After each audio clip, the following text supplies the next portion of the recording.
Good morning student. मागील व्हिडिओमध्ये आपण राजकीय प्रक्रियेचा अर्थ, राजकीय प्रक्रियेचे स्वरूप इत्यादी घटकांचा अभ्यास केला. त्याचबरोबर धोरण निश्चिती, धोरण व प्रशासन इत्यादी घटकांचा देखील आपण मागील व्हिडिओमध्ये अभ्यास केला. आज आपण राजकीय प्रक्रियेची व्याप्ती पाहणार आहोत.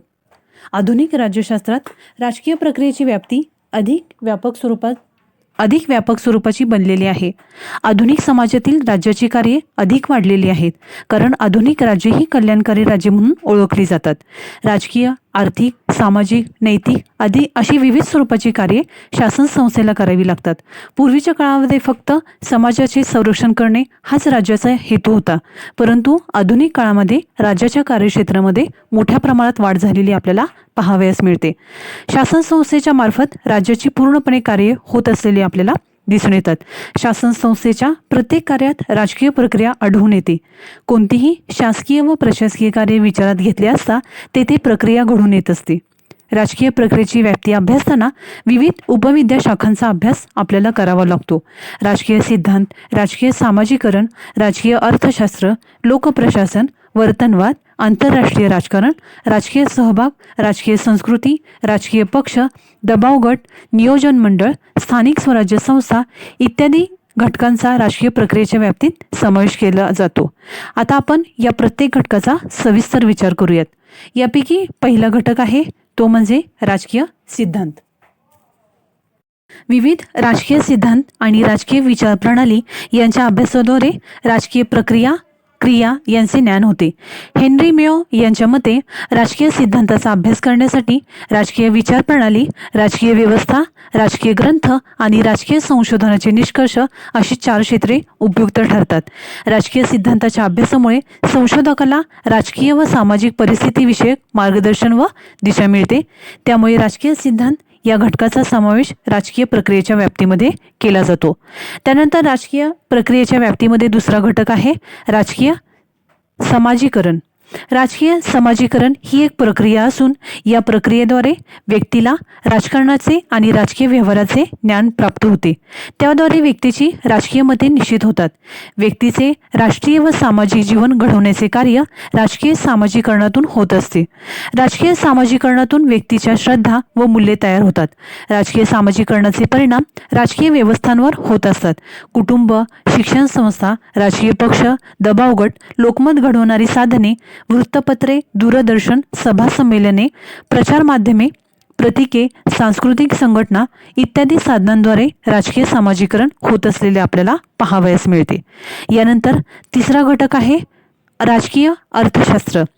उत्पादन आणि व्यापार यांचा शासन संस्था, कायदे यांच्याशी असणारा संबंध आणि राष्ट्रीय उत्पन्न व संपत्ती याचे वाटप यांचा अभ्यास राजकीय अर्थशास्त्रात केला जातो.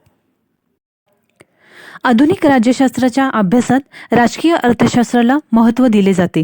राजकीय अर्थशास्त्राचा संबंध अर्थशास्त्र, समाजशास्त्र आणि राज्यशास्त्र यांच्याशी येत असतो. राजकीय संस्था, राजकीय परिस्थिती आणि अर्थव्यवस्था परस्परांवर प्रभाव पाडून भांडवलवादी, समाजवादी, साम्यवादी किंवा मिश्र व्यवस्था यांचा पुरस्कार करतात. याशिवाय राजकीय अर्थशास्त्र राजकीय व आर्थिक प्रक्रियांचे संबंध स्पष्ट करतात. राजकीय अर्थशास्त्राच्या अभ्यासाद्वारे आर्थिक दृष्टिकोनातून होणारे राजकीय क्रिया प्रक्रियांचे विश्लेषण आवश्यक हे महत्त्वाचे मानले जाते. यानंतर राजकीय प्रक्रियेच्या व्याप्तीतील चौथा घटक आहे लोकप्रशासन. राजकीय व आर्थिक प्रशासनाच्या क्रिया प्रक्रियांचा अभ्यास लोकप्रशासनात होत असतो. लोकप्रशासनात शासनाचा कार्यकारी विभाग व प्रशासकीय यंत्रणा यांचा समावेश केला जातो. शासन सार्वजनिक धोरणांची पूर्तता आणि कार्यवाही करते. त्यावेळी ज्या क्रिया प्रक्रिया घडून येतात त्यांचा समावेश लोकप्रशासनात केला जातो. सार्वजनिक हिताच्या दृष्टीने धोरणांची निर्मिती आणि अंमलबजावणी करण्यासाठी शासनाला जी कार्ये पार पाडावी लागतात त्यास लोकप्रशासन असे म्हणतात. लोकप्रशासनात प्रशासकीय तत्वे, संघटना, सेवक प्रशासन, त्यांच्यावरील नियंत्रण, व्यवस्थापन, आर्थिक प्रशासन, स्थानिक प्रशासन व कल्याणकारी राज्य, आंतरराष्ट्रीय प्रशासन इत्यादी विषयांचा अभ्यास केला जातो. यानंतर राजकीय प्रक्रियेच्या व्याप्तीतील 5वा घटक आहे वर्तनवाद. वर्तनवादात मानवाच्या राजकीय वर्तनाचा अभ्यास वस्तुनिष्ठ व शास्त्रीय पद्धतीने केला जातो. समाजात व्यक्ती राजकीय, सामाजिक, आर्थिक अशा वेगवेगळ्या प्रकारच्या कृती करीत असतात. राजकीय वर्तनात राजकीय कृतींचा आणि व्यवहारांचा अभ्यास केला जातो. हिन्स इलो यांच्या मते आधुनिक वर्तनवादी शास्त्र हे मानवाच्या राजकीय कृतींशी आणि राजकीय वर्तनाशी प्रत्यक्ष व अप्रत्यक्षपणे संबंधित असते. रॉबर्ट डाल यांच्या मते राज्यशास्त्राच्या वर्तनवादी अभ्यासात वस्तुनिष्ठता दृष्टिकोन आणि मूल्याधिष्ठित दृष्टिकोन या दोहोंचा स्वीकार करावा लागतो. याशिवाय राजकीय वर्तनाच्या संशोधनात भूतकाळातील अनुभवजन्य माहिती उपयुक्त व महत्त्वाची असते.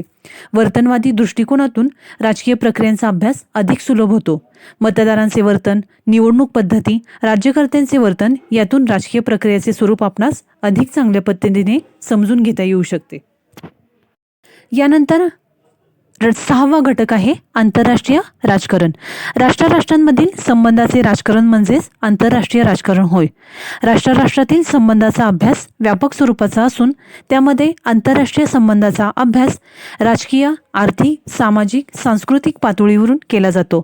आंतरराष्ट्रीय संस्था, संघटना, बहुराष्ट्रीय संस्था, बिगर शासकीय संघटना यांच्यातील औपचारिक व अनौपचारिक संबंधाचा आणि त्यांच्यातील परस्पर क्रिया प्रक्रियांचा अभ्यास आंतरराष्ट्रीय राजकारणात केला जातो. आंतरराष्ट्रीय राजकारणाच्या अभ्यासात परराष्ट्र धोरण, राजनय, विदेश नीती, तह, करार, मैत्री, सहकार्य यासंबंधीचा अभ्यास केला जातो. आंतरराष्ट्रीय राजकारणाच्या अभ्यासामुळे राजकीय प्रक्रियांचा अभ्यास अधिक सुलभ होतो. यानंतर 7वा घटक आहे राजकीय सहभाग. राज्याच्या राजकारणात नागरिकांनी प्रत्यक्ष अप्रत्यक्षपणे सहभागी होणे म्हणजेच राजकीय सहभाग होय. व्यक्ती, मतदार, उमेदवार, प्रचारक, टीकाकार अशा विविध भूमिकेतून राजकारणात सहभागी होत असते.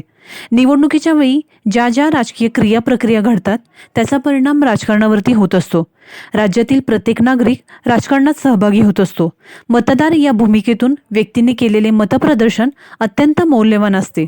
मतदान केलेल्या आणि मतदान न केलेल्या मतदारांच्या राजकीय वर्तनाचा परिणाम निवडणुकीच्या निकालांवर होत असतो. परंतु राज्यातील सर्वच नागरिक राजकीय सहभागीदार होत नाहीत. काही नागरिक उदासीन, नाराज, निरुत्साही असल्यामुळे ते राजकारणात सहभागी होत नाही. राजकीय सहभागातून ज्या राजकीय क्रिया प्रक्रिया घडून येतात त्यांचा परिणाम राजकारणावर होत असतो. या सगळ्या क्रिया प्रक्रिया अभ्यासल्या असता आपणास त्याच्यामधून राजकीय प्रक्रियेचे स्वरूप समजून येते. राजकीय प्रक्रियेच्या व्याप्तीतील 8वा घटक म्हणजेच राजकीय संस्कृती. प्रत्येक राष्ट्राला स्वतःची अशी एक वैशिष्ट्यपूर्ण संस्कृती असते. प्रत्येक राष्ट्र विशिष्ट अशा सामाजिक, राजकीय, आर्थिक परिस्थितीतून जात असते. तेव्हा राष्ट्राची विशिष्ट प्रवृत्ती, मनोवृत्ती निर्माण होऊन त्या राष्ट्राची संस्कृती आकार घेत असते. मॅक्रिडस यांच्या मते एखाद्या समाजाने सर्वसाधारणपणे स्वीकारलेली उद्दिष्टे, नियम म्हणजेच संस्कृती होय. ग्रॅबेल आल्मन यांच्या मते ज्या मूल्यांच्या किंवा प्रेरणांच्या आकृतीबंधात एखादी राज्यव्यवस्था कार्य करीत असते तो आकृतीबंध म्हणजेच राजकीय संस्कृती होय. सामान्यतः सामाजिक परिस्थिती, वांशिक भिन्नत्व, भाषिक भिन्नत्व, धार्मिक भिन्नत्व, इतिहास, भौगोलिक परिस्थिती, राजकीय मूल्ये, श्रद्धा, आर्थिक स्थिती, शिक्षण पद्धती, राजकीय पक्ष इत्यादी घटक राजकीय संस्कृतीची जडणघडण करत असतात. राजकीय संस्कृतीचा प्रभाव तेथील राजकीय व्यवस्थेवर पडत असतो. प्रत्येक राष्ट्राची संस्कृती ही दुसऱ्या राष्ट्राच्या संस्कृतीपेक्षा वेगळी असते. उदाहरणार्थ इंग्लंड आणि भारत या 2 राष्ट्रात संसदीय लोकशाही पद्धती स्वीकारलेली असली तरीही दोन्ही देशांच्या राजकीय संस्कृतीचा प्रभाव भिन्न स्वरूपाचा आहे.